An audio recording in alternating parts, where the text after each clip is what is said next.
Badge of Shadows, Part 1. The Stop. Officer Greg Bellamy had a system, and he trusted it more than he trusted the law. 10 years on the force had taught him how to read the street, the way other men read a menu. Quickly, and only for what he wanted. A car worth more than his yearly salary. A driver who didn't fit the neighborhood in his head. That was the whole equation. He didn't need probable cause. He needed a pretext.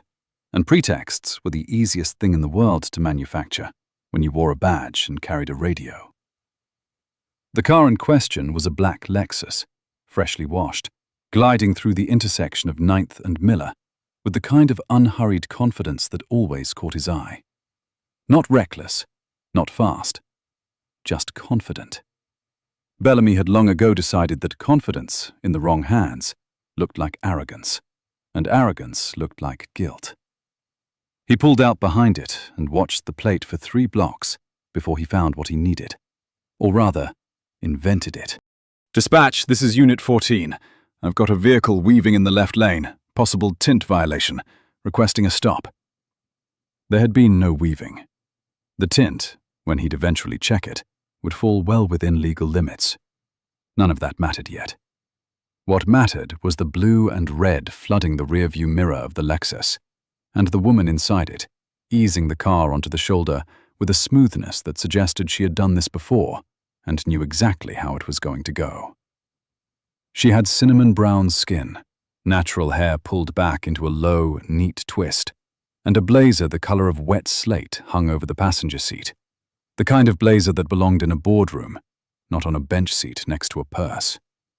Bellamy noted all of this in the 2 seconds it took him to reach her window, and none of it registered as anything but confirmation of a story he'd already written in his head. "License and registration." She handed them over without a word, without a flicker of irritation, her hands steady in a way that most people's hands weren't when a cop's palm was resting an inch from his sidearm. Bellamy didn't clock the steadiness as anything except one more thing to be suspicious of. "You know why I pulled you over?" "I don't," she said, calm, level. Not a question, not a plea. A simple statement of fact, delivered the way you'd correct a typo. "You were weaving, and that tint's looking pretty dark to me." "The tint is factory legal. I have the certificate in the glove box if you'd like to see it." Bellamy smiled the smile he always used when someone was, in his estimation, lawyering him. "Sit tight." He walked back to his cruiser with her documents, and in the passenger seat, Rookie Officer Danny Miller, 6 months out of the academy, still wearing the wide-eyed deference of a kid who believed the manual meant something, watched the whole exchange with a knot tightening in his stomach that he didn't yet have a name for. "Her plates are clean," Miller said, scanning the readout. "No warrants, no priors, registration's current." So, what are we doing here, exactly?" Bellamy didn't answer. He was already reaching for his radio, requesting a K9 unit for a possible narcotics stop, a request that would take 20 minutes to fulfill and that he had no intention of waiting for. He walked back to the Lexus. "Ma'am, I'm going to need you to step out of the vehicle." She stepped out. No argument, no sudden movements, though Bellamy would later write in his report that there had been several. She stood on the shoulder of the road in low heels and a charcoal skirt suit, hands visible, posture straight, and watched him with an expression that unsettled him more than hostility would have, because it wasn't fear. It was patience. The particular, weathered patience of someone who has survived worse men than him and knows the shape of what's coming before it arrives. "I'm going to search your vehicle." "Do you have a warrant?" "I don't need one. I have probable cause." "Based on what?" He didn't answer that either. He never did. That was the beauty of the system. You didn't have to answer. You just had to act. And by the time anyone asked you to justify it, the story had already calcified into an official record that nobody outside a courtroom would ever bother to question. He reached under the driver's seat, and his fingers found something that hadn't been there 30 seconds earlier, because he had put it there himself while pretending to check the seat adjustment. A small plastic bag, the powder inside it catching the streetlight. He held it up like a trophy. Well, well. He turned to Miller, who had gotten out of the cruiser and was standing a few feet back, his face gone pale. Look what we've got here. Sir, that's... Miller started, then stopped. That's a controlled substance, Officer Miller, found in the vehicle of a suspect who was operating erratically. Cuff her. The woman, Bellamy hadn't even bothered to run her name properly yet, hadn't looked past the letters on the license to the person they belonged to, turned her wrists behind her back without being asked, and let the cold metal close around them. She didn't protest. She didn't cry. She looked at Bellamy for a long moment, the way you'd look at a puzzle you'd already solved, and said nothing at all. It was that silence, more than anything, that should have warned him. Guilty people talked. Guilty people panicked, or lied, or begged, or screamed about their rights. Innocent people who knew they'd win eventually did exactly what she was doing. They conserved their words, because they knew that soon, very soon, someone would be listening who mattered. In the back of the patrol car, Bellamy leaned toward Miller as they pulled away from the scene, dropping his voice into the register he used for lessons he considered too important for the dashcam. Here's how you write this up, he said. She was uncooperative, made furtive movements toward the center console. That's why we had probable cause to search without waiting on the canine. When I found the baggie, she got agitated, tried to talk her way out of it. You got that? She didn't do any of that, Miller said quietly. She did whatever the report says she did. That's how this works, kid. You write the story, and the story becomes what happened. Nobody's going back to the tape frame by frame over a routine stop. In the mirror, Bellamy caught the woman's reflection. She was looking out the window, not at either of them, but he would have sworn, if he'd been paying closer attention, if he'd been the kind of man who paid attention to anything but his own certainty, that the corner of her mouth had moved. Not into a smile, into something colder and more patient than a smile. The look of a woman doing arithmetic and finding that the numbers were about to work entirely in her favor. Name's Nia Reynolds, Miller said, reading off the license he still held. Says here she's 38. Reynolds, Bellamy repeated, already bored with the name, already composing the paperwork in his head, the promotion packet he'd built off the back of a significant narcotics interdiction. He had no idea that the name would, within the hour, be the only word in the building that mattered. Booking was its own kind of theater, and Bellamy had learned to enjoy it. The fluorescent hum, the smell of old coffee and floor cleaner, the particular hush that fell over a person once the cell door was a real, physical thing instead of a threat. I want my phone call, Nia said, the first request she'd made since the cuffs went on. You'll get it when processing's done. That's not how it works, and you know that. Bellamy shrugged, because that was precisely the point, that it wasn't how it worked, and he was going to do it his way anyway, because there was rarely anyone in the building willing to stop him. He took her phone from her jacket pocket, turning it over in his hand. Unlock it. No. Ma'am, I need you to unlock your phone as part of this investigation. You don't have a warrant for my phone, and you know it. I'm not unlocking anything. He tried 3 more times, his voice climbing half a register with each refusal, and each time she met him with the same, flat, immovable no. Until finally he gave up and had her walked to a holding cell instead, muttering something about how it would go easier for her if she cooperated. It was, of course, a lie. Nothing about tonight was going to be about her cooperation. It had stopped being about her the moment he decided to run the plate. She sat on the metal bench in the holding cell with her hands folded in her lap, spine straight, and waited with the stillness of a woman who had budgeted exactly this much time for exactly this kind of inconvenience. Bellamy came by 20 minutes later, ostensibly to check on her, actually to enjoy the sight of her still sitting there. He leaned against the bars. You own that Lexus outright, or are you financing it? She looked up at him, Why do you ask? Just curious how a person affords a car like that.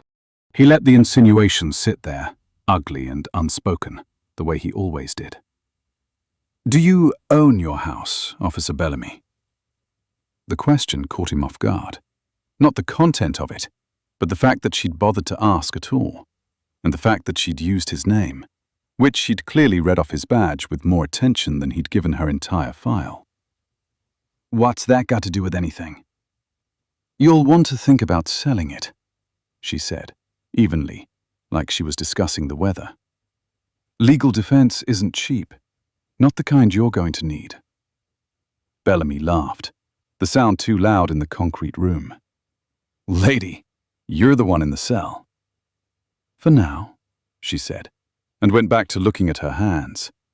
And something about the calm certainty in those two words needled at him in a way he wouldn't be able to name until much later, when naming it would no longer help him at all. She got her phone call eventually, once the desk sergeant overruled Bellamy's stalling with a tired, "Just let her make the call, Greg, we don't need a complaint on top of everything else." She was walked to a scuffed wall phone bolted beside the booking counter, and she dialed a number from memory, not needing to look it up. "It's me," she said when the line connected. "I've been arrested. Fabricated stop, planted evidence, the whole production." A pause, someone speaking urgently on the other end. "No, don't move on it yet. If you pull strings now, we lose the chance to see how deep this runs. Let it play out a little longer. I want the full picture, not just this one officer." Another pause. "I'll call you when I need you, not before." She hung up before whoever was on the other end could argue further, and turned back to face the booking area with the composed patience of someone who had just made a chess move rather than a phone call, and was now content to wait for the board to catch up with her. Bellamy, watching from across the room, felt the first true flicker of unease. Not because of anything she'd said, which he hadn't heard clearly, but because of the way she walked back to her cell afterward. Not like a woman who had just used her one call to beg for help, but like a woman who had just given an order. He told himself it was nothing. He told himself that all the way through the rest of his shift, through the paperwork he falsified with Miller's reluctant signature beside his own, through the drive home, through the 6 hours of sleep that came easier than it should have. He would not sleep that easily again for a very long time. Part 2. The Reveal. The next morning, the precinct was different, though it took Bellamy nearly an hour to understand why. There was a hum to the building, a current of whispered conversation moving from desk to desk, officers clustering near the break room with the particular energy of people who knew something and were waiting to see who else would find out first. "You hear the new captain's in today?" someone said near the coffee machine. "Transfer from the State Division. Corruption task force, I heard. Word is she's been embedded somewhere the last few weeks. Undercover." Bellamy caught the word "she" and felt something in his stomach shift, though he couldn't yet say why. "Captain Reynolds," the officer continued. "Nia Reynolds. Chief's introducing her at 9. The name landed like a dropped glass. Bellamy stood very still, replaying the sound of it in his head. Reynolds. Nia Reynolds, 38 years old.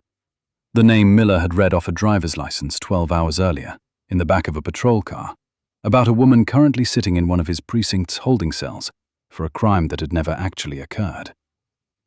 "That's not," he started, then stopped himself before he said anything more, because saying it out loud would mean admitting he already knew what was coming.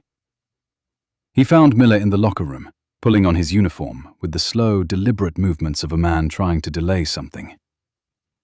"Miller, the woman from last night. Reynolds. You didn't. Did you already?" "I didn't say anything to anybody," Miller said, not looking at him. "I don't have to. She's still in holding. In about 20 minutes, she's not going to be anyone's suspect anymore." "That's not possible." "That's not." Bellamy's mind was scrambling now, trying to build a wall out of logic that had never needed to be solid before, because no one had ever pushed against it. There's no way an undercover officer gets herself arrested. That doesn't happen. That's not procedure. Maybe she wanted to see how it happens, Miller said quietly. Maybe that was the point. Bellamy didn't have an answer for that, because some small, honest part of him, the part he'd spent a decade burying under swagger and shortcuts, already understood that Miller was right. At 9 o'clock, the bullpen filled the way it did for shift briefings, except this briefing had drawn people who weren't even scheduled to work, drawn by the electricity of rumor. Chief Okonkwo stood at the front of the room, and beside him, a door that led to the captain's office, empty for the past 6 weeks since the last captain's retirement, opened. Nia Reynolds walked out in a captain's uniform, pressed and precise, the silver bars on her collar catching the fluorescent light. Her hair was down now, framing a face that carried none of the calm patience from the night before. This was a different calm, sharper. The calm of a woman who had spent 6 weeks in a slow burn and had finally reached the moment she'd been building toward. The room went silent in the particular way that only true shock can produce. Bellamy felt the blood leave his face. "Good morning," Captain Reynolds said, her voice carrying easily across the bullpen, without needing to be raised. "For those who don't know me yet, I'm Captain Nia Reynolds. I've spent the last 6 weeks assigned to this precinct in a plainclothes capacity, reviewing patterns of misconduct that had been flagged at the state level. Officer complaints that went nowhere, arrest numbers that didn't match evidence logs. A pattern, specifically, of stops that disproportionately targeted certain drivers without documentable cause." Her eyes moved across the room and settled, without hurry, on Bellamy. "Last night, I was pulled over on 9th and Miller by an officer of this precinct for a tint violation that does not exist and a weaving pattern that never occurred. I was searched without consent or warrant. A controlled substance was planted in my vehicle by that officer while I stood outside it. I was arrested, denied my phone call for nearly 40 minutes past protocol, and pressured to unlock my personal device without a warrant. My arresting officer instructed his rookie partner, in my presence, to falsify the incident report. She let that sit in the room, let every syllable of it land on the man standing near the back, whose face had gone the color of old paper. "Officer Bellamy," she said, "would you like to step forward?" He didn't move. His legs had stopped answering to him. "Officer Miller," she said instead, turning to the younger man who had gone rigid near the lockers. "You were present for all of it. I'd like you to tell the room what you witnessed." Miller's throat worked once before any sound came out. "I saw him plant the bag," he said, his voice shaking but audible in the dead silence. "Under the seat. He put his hand under there for a second while he was pretending to check the seat position. And when he pulled it back out, the bag was in it. It wasn't there when she got pulled over. I know it wasn't." A murmur went through the room. Not shock this time, but something closer to disgust. The sound of colleagues recalibrating everything they'd thought they knew about a man they'd shared shifts with for years. "Thank you, Officer Miller," Captain Reynolds said. "That took courage, and it will be noted." She turned back to Bellamy. "This wasn't entrapment, officer. I want to be very clear about that, because I imagine that's the word your union representative is going to reach for first. Entrapment requires that I induced you to commit a crime you wouldn't otherwise have committed. I did nothing. I drove the speed limit. I signaled my lane changes. I answered your questions honestly. Everything that happened after you activated your lights was entirely, unmistakably yours." "Captain, Bellamy's voice cracked on the word. "What you did last night wasn't an isolated incident, was it? Chief, pull his stop logs for the last 3 years, cross-referenced against complaint filings and this precinct's search and seizure numbers. I'd wager we're going to find a pattern that looks a great deal like last night, over and over, for people who never had a captain sitting in the driver's seat to push back." Chief Okonkwo, his own face drawn tight with a mixture of fury and embarrassment that this had happened under his watch, stepped forward. "Officer Gregory Bellamy," he said, "you're under arrest for evidence tampering, false imprisonment, filing a false police report, and civil rights violations under color of law. Surrender your weapon and your badge." The room watched as two officers, men who 12 hours earlier would have called Bellamy a friend, stepped forward to do exactly that. He didn't resist. There was nothing left in him to resist with. The confidence that had carried him through a decade of shortcuts had evaporated the moment he understood there was, finally, someone standing above him who could not be talked around, negotiated with, or intimidated into looking the other way. As they walked him out, Miller stood very still, watching his own hands, understanding for the first time in his short career exactly what kind of officer he wanted to be, and exactly how close he had come to becoming the other kind. Part 3. The Reckoning.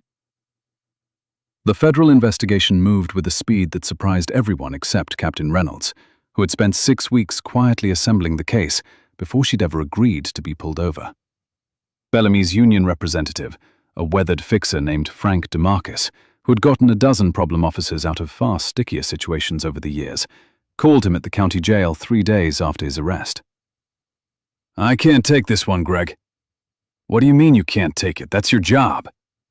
"My job is to defend officers against disciplinary action and ordinary misconduct claims. What you're facing isn't that. Civil rights violations under color of law, evidence tampering, obstruction. The federal government's involved now. There's a RICO angle they're exploring, given the pattern in your stop history. The union's insurance doesn't cover this, and frankly, neither does my conscience. I've got a family to think about, and so does the union." "You're on your own, Greg. I'm sorry." He wasn't sorry. Bellamy could hear that clearly enough, even through the tinny jail phone line. What he heard instead was a man closing a door as gently as possible, so it wouldn't leave a mark on his own record. His accounts were frozen within the week, a standard step once federal prosecutors flagged the possibility of financial gain tied to a broader pattern of misconduct, the kind of freeze that made hiring a private attorney functionally impossible. The public defender assigned to him was competent, overworked, and entirely unsentimental about his chances. "They have the dashcam audio," she told him during their first meeting, sliding a folder across the table. "They have Officer Miller's testimony. And there's this." She turned a laptop toward him and pressed play. The video was grainy, shot from a fixed angle high in the corner of the precinct locker room. A federal warrant had authorized the surveillance months earlier, part of the same task force investigation that had put Reynolds in an unmarked car outside his usual patrol route in the first place. On the screen, a younger, cockier version of himself pulled a small bag of white powder from a locker, examined it under the light, and slipped it into his jacket pocket with the casual efficiency of a man who had done this before. "That's from 2 weeks before the stop," the public defender said. "It's not just this incident, Greg. It's a pattern going back at least 14 months. They've got 6 other cases they're now reopening." Bellamy said nothing. There was nothing left to say. The story he had always trusted to protect him, you write the report and the report becomes what happened, had finally run headlong into someone who wrote a better report than he did, one built out of evidence instead of assumption, and there was no talking his way around it. The forensic report came back 3 weeks later, and it delivered one final, bitter twist that even Bellamy's own attorney hadn't anticipated. The white powder he'd planted under Nia Reynolds's driver's seat wasn't cocaine at all. It was powdered drywall compound, the same fine white dust that had been sitting, unlabeled, in a maintenance closet near the evidence room for years, the leftover material from a renovation. Bellamy had grabbed a small amount weeks earlier in a moment of contemptuous carelessness, never imagining that anyone would test it closely enough to know the difference, because in his experience, no one ever had. His attorney had, for a moment, thought this might be their one piece of good news. No controlled substance meant no actual drug charge to answer for. But the federal prosecutor explained the mathematics of it plainly in the pretrial hearing, and the room understood immediately why it made things worse, not better. The defendant didn't make a mistake, the prosecutor said. He didn't accidentally grab the wrong evidence bag from a real case.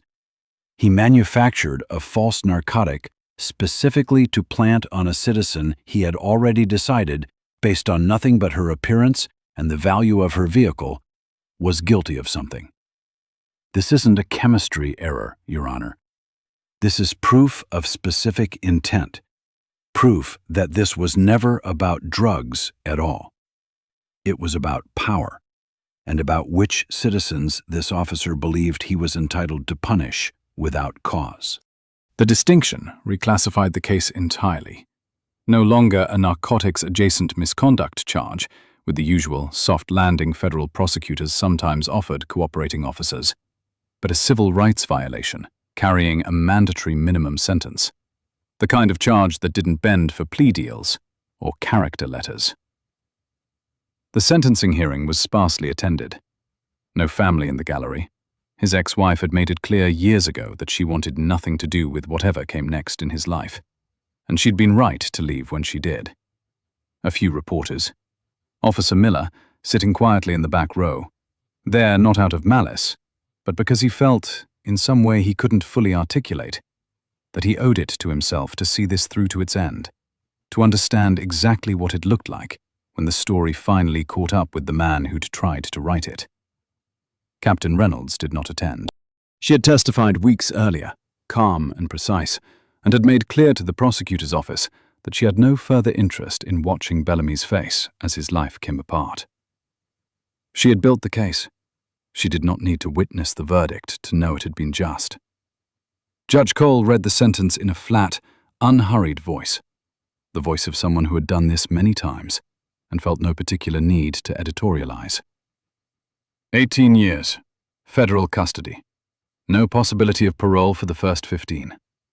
The court additionally orders the seizure of the defendant's pension in full to be applied toward court costs and restitution to the victims identified in this and related proceedings. 18 years. Bellamy, standing at the defense table in a county-issued jumpsuit that had replaced his uniform weeks ago, felt the number settle over him the way handcuffs had settled over near Reynolds's wrists on a dark shoulder of road that now felt like it belonged to another lifetime.